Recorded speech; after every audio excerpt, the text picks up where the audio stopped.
Muito bem, sejam bem-vindos a mais um vídeo aqui no canal. Isso mesmo, falando de esporte, a rodada, né? Vamos destacar a rodada do Brasileirão deste domingo, a terceira rodada do Campeonato Brasileiro 2020, né? Olha, falando aí sobre Santos e Flamengo. Tivemos ontem a derrota do Santos, 1-0 contra o Flamengo. Muitas controvérsias, muita reclamação por causa do VAR, né? 2 gols do Santos ali foram invalidados e o Flamengo foi campeão ontem por 1-0. E vamos falar sobre a análise desse jogo, né? Análise do jogo entre Santos e Flamengo. Olha só, análise: derrota para o Flamengo dói, mas Santos de Cuca mostra evolução após semana livre. Peixe dominou o rival no primeiro tempo, liderou estatísticas e teve 2 gols anulados pelo VAR. Geralmente, não se destacam pontos positivos em uma derrota, mas a atuação do Santos no jogo perdido por 1-0 para o Flamengo no último domingo, ou seja, ontem, na Vila Belmiro, é mais digna de elogios do que de críticas. Após a semana livre de treinos, a primeira do técnico Cuca desde o retorno ao clube, o Santos mostrou uma cara diferente de que o torcedor estava acostumado a ver em partidas contra times fortes e não se intimidou. O Peixe teve padrão de jogo, um esquema tático diferente e conseguiu criar boas chances contra o atual campeão brasileiro. Mas por que foi derrotado então? Sem entrar no mérito de acertos ou erros, o VAR teve participação fundamental no jogo e foi alvo de críticas dos santistas após a partida, hein? Olha, o Santos amassou o Flamengo durante a maior parte da etapa inicial. Foi, aliás, um dos melhores tempos do Peixe no ano. Tanto é que teve 2 gols anulados por impedimento, mas mesmo assim seguiu dominando as ações da partida. Quando o Santos tinha a bola, Cuca avançava os laterais. Pará e Felipe, Jonathan, que chegavam a centralizar a participação bem da criação ofensiva, né? E participar bem da criação ofensiva. Jobson, titular na vaga do suspenso Alisson, recuava e virava um terceiro zagueiro ao lado de Lucas Veríssimo e Luan Pérez. O volante de ofício, porém, ainda peca em algumas escolhas e também na marcação. Com as linhas altas, o Peixe sofria com a inferioridade numérica, dando muitos espaços para o Flamengo contra-atacar. E foi nesse quesito que o Santos pecou. Michael ainda desperdiçou 2 chances claríssimas, ambas originadas em contragolpe após erros do Santos antes de Gabigol ativar a lei do ex, né, entre aspas, nos minutos finais da etapa inicial.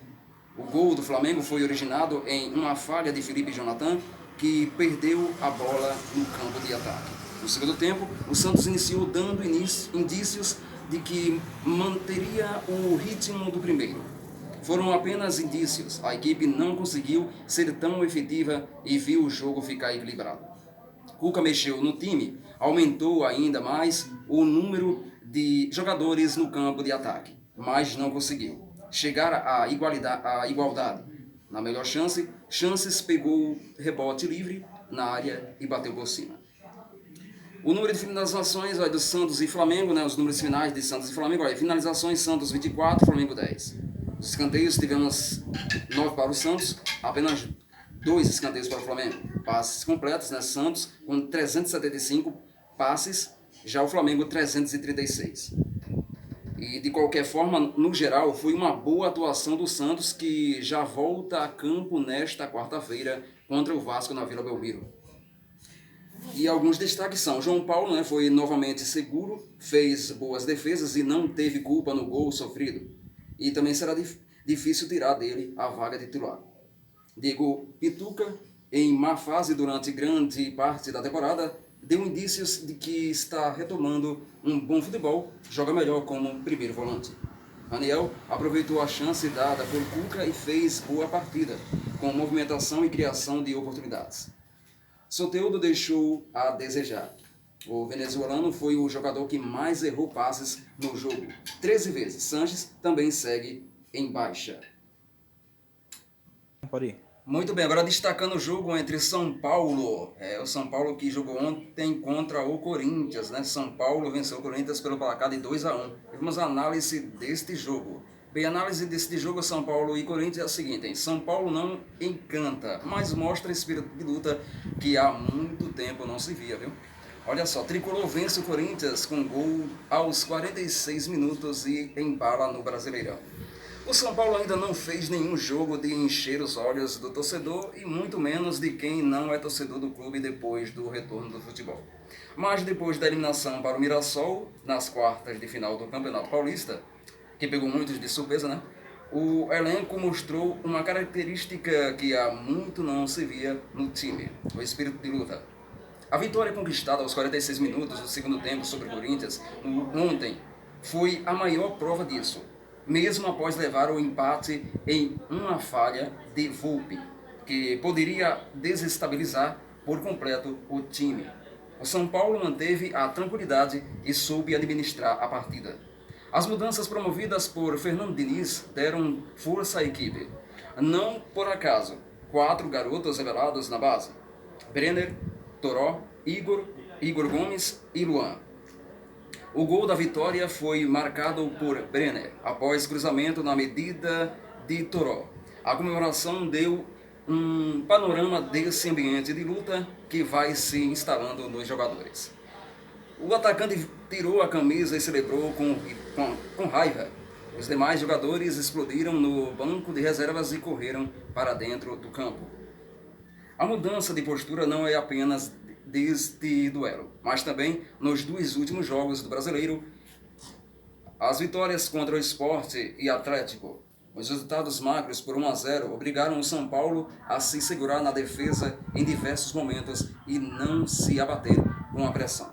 Às vezes nós jogadores nos empolgamos um pouco e deixamos de colocar o espírito que é a marca nossa. Às vezes precisamos chegar ao fundo do poço para entender que velho assim não dá mais. Às vezes tem de mudar, chegar ao fundo do poço para ter a atitude de mudança, afirmou Hernanes, autor do primeiro gol, na entrevista coletiva. É uma equipe muito diferente daquela que se apresentou contra o Bahia, por exemplo, jogando quando o Volpi defendeu um pênalti com o jogo em 0-0. O time poderia crescer, mas acabou levando o gol em menos de 10 minutos depois. Ou até mesmo do São Paulo eliminado pelo Mirassol, que se mostrou apático após levar o terceiro gol e não demonstrou força para buscar o empate contra um time que está longe de ser de elite do futebol brasileiro. Continuando aqui a análise, olha, essa mudança tem muito a ver com os jogadores, claro, mas Fernando Diniz possui uma grande parcela de contribuição ao abrir mão de certas convicções e passar a acreditar em outras, como, por exemplo, a mudança na dupla de zaga. Arboleda e Bruno Alves, antes intocáveis, deram lugar a Diego e Léo. As alterações vão se mostrando um acerto, mas até mesmo em não tentar recuperar um já descompromissado Alexandre Pato, que rescindiu o contrato após uma análise da comissão técnica e da diretoria de que ele havia perdido o foco. O discurso: quem não está feliz tem que pedir para sair, de Fernando Diniz, vai mostrando que o São Paulo pode ter um rumo até o final da temporada. Bom, e destacar esse último jogo aqui, o Coritiba Sport. O Coritiba vence pelo placar de 1-0. Olha só, gente, zagueiro Sabino de pênalti marca o último gol no Couto Pereira pela 6ª rodada. O Coritiba marcou nos acréscimos e venceu o Sport por 1-0 pela 6ª rodada do Campeonato Brasileiro.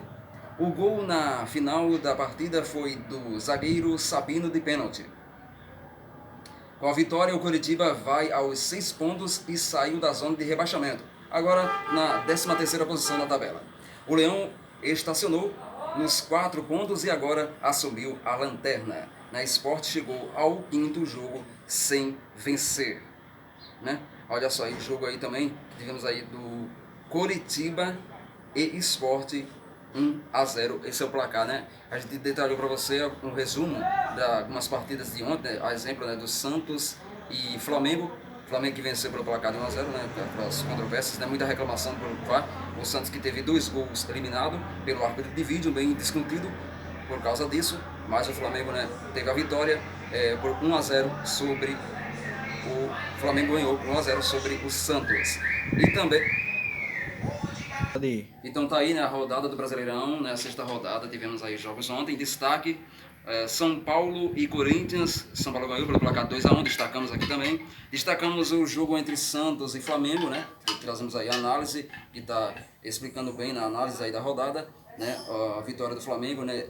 Muitos não acharam justa a vitória do Flamengo, porque o Santos, né, teve 2 gols eliminados, mas mesmo assim, né? Mérito para o Flamengo, a vitória do Flamengo, gol do Gabriel, 1-0. Tivemos ontem também o jogo entre Atlético Goianiense e Ceará, né? O Ceará de Santa Catarina é 2-0, né? Atlético Goianiense 0 e o Ceará 2. Jogo adiado, olha só, vem aí o jogo entre Grêmio e Goiás, né? Vamos ter na quarta-feira, dia 2, às 7 da noite, Ceará e Fortaleza. Fluminense vai jogar contra o Atlético Goianiense na quarta-feira, às 7h15 da noite.